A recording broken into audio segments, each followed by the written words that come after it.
Class seventh. कल हमने पढ़ा था दिल्ली सल्तनत में इल्तुतमिश के बारे में। आज हम डिस्कस करेंगे रजिया सुल्तान के बारे में। रजिया सुल्तान जिसका टाइम पीरियड था 1236 to 1240 AD। Iltutmish was a broad minded ruler. Iltutmish एक बहुत ब्रॉड माइंडेड रूलर था। एक अलग किस्म की सोच थी उसकी। It is proved by the fact that though he had many sons but he considered none of them worthy of throne। ये प्रूव हो चुका है कि इल्तुतमिश के कई पुत्र थे, लेकिन वह सिंहासन के लायक किसी भी पुत्र को नहीं समझता था। He decided to nominate his daughter Razia to the throne। अतः उसने डिसाइड किया कि वह अपनी डॉटर रजिया को सिंहासन पर बैठाएगा। Thus, the nomination of daughter to the throne in preference to son was a very bold and a novel step। इस प्रकार से अपनी पुत्री का सिंहासन के लिए नॉमिनेशन करना पुत्रों की अपेक्षा एक बड़ा साहसी निर्णय और एक बहुत अच्छा निर्णय था। But the nobles did not support the accession of Razia as their सुल्तान। लेकिन उसके जो अधिकारी थे, उसके जो राज्य के राज दरबारी थे, वो रजिया के राज सिंहासन पर बैठाने को बहुत सपोर्ट नहीं करते थे, उसका समर्थन नहीं करते थे।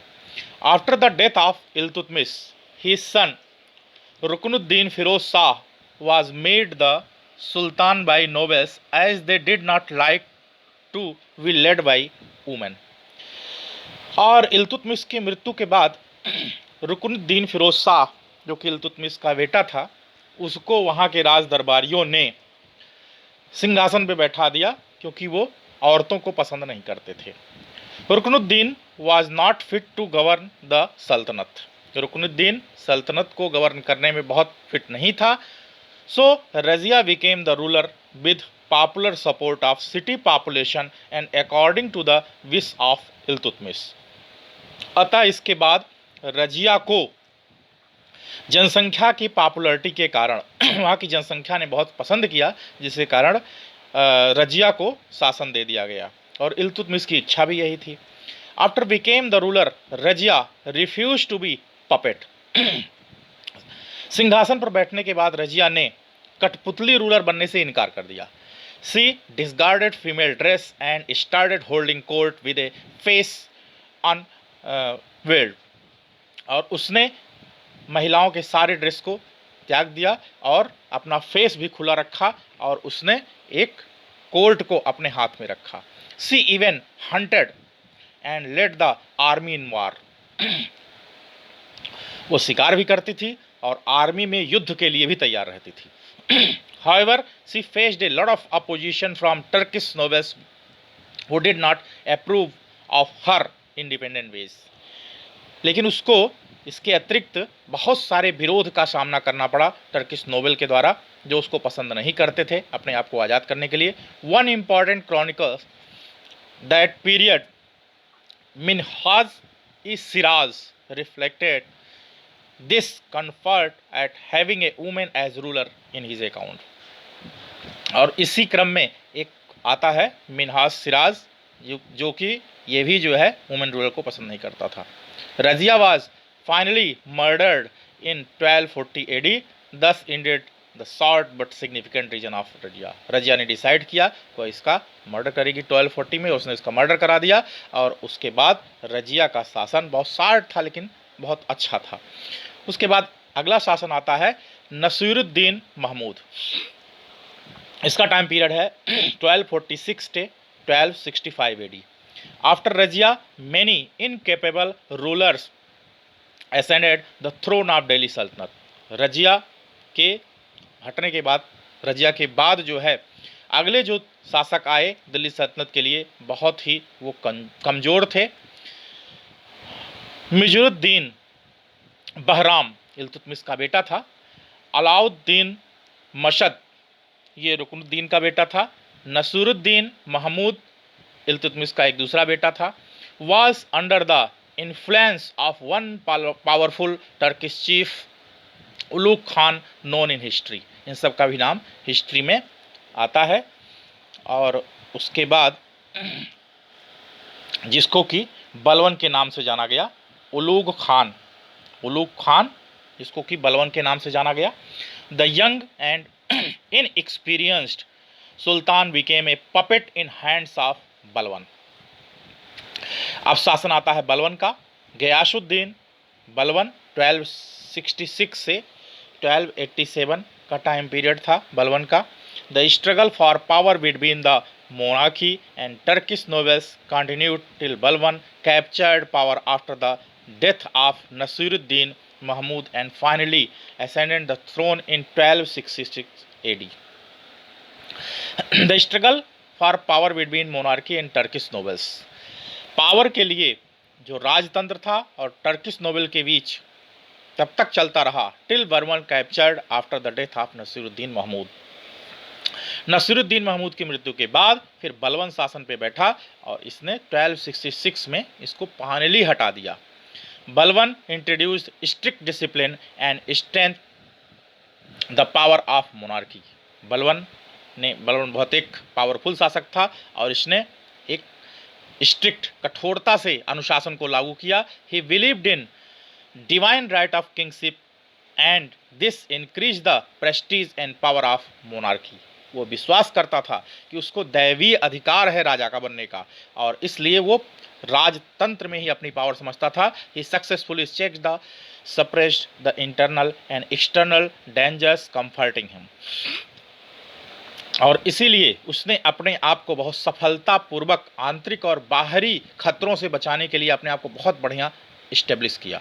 इन order to raise the power of king Balban was determined to break the power of Turkish nobles.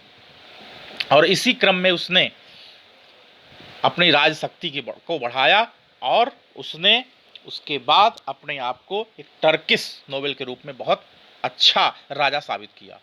So he was very strict and did not even spare the nobles while delivering justice. और इसलिए वो जो है बहुत कठोरता से पालन करता था और किस न्याय करने में वो कभी भी किसी नोबल्स की बात को नहीं सुनता था।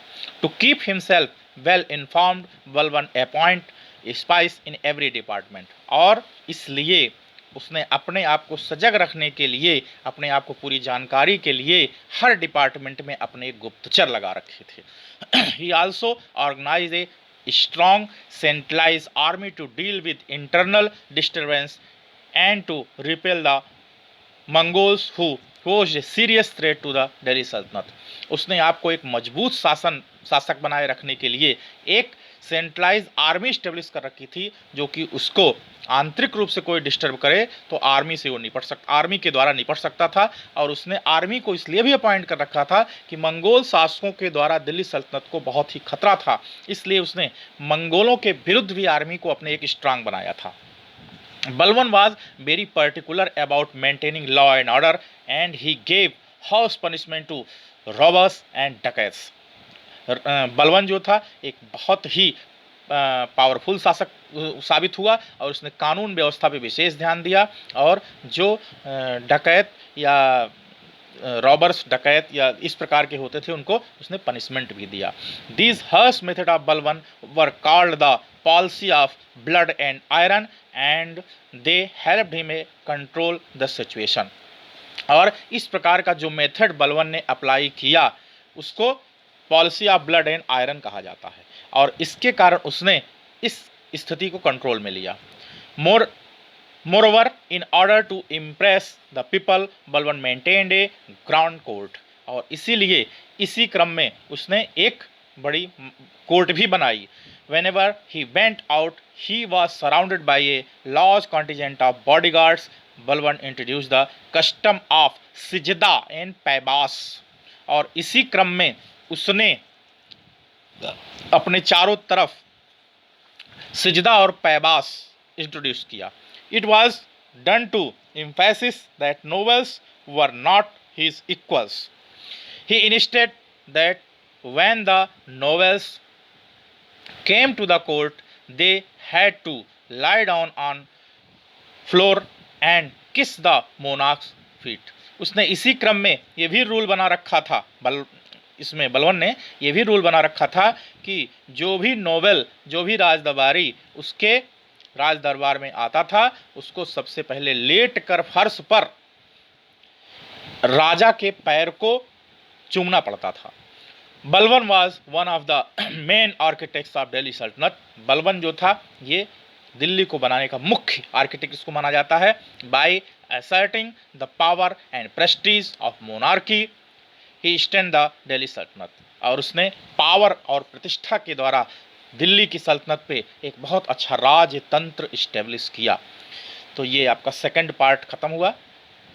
सेकंड पार्ट ये चैप्टर था दिल्ली सल्तनत। अभी इसके कई पार्ट हैं, तो चैनल को सब्सक्राइब करना मत भूलिएगा।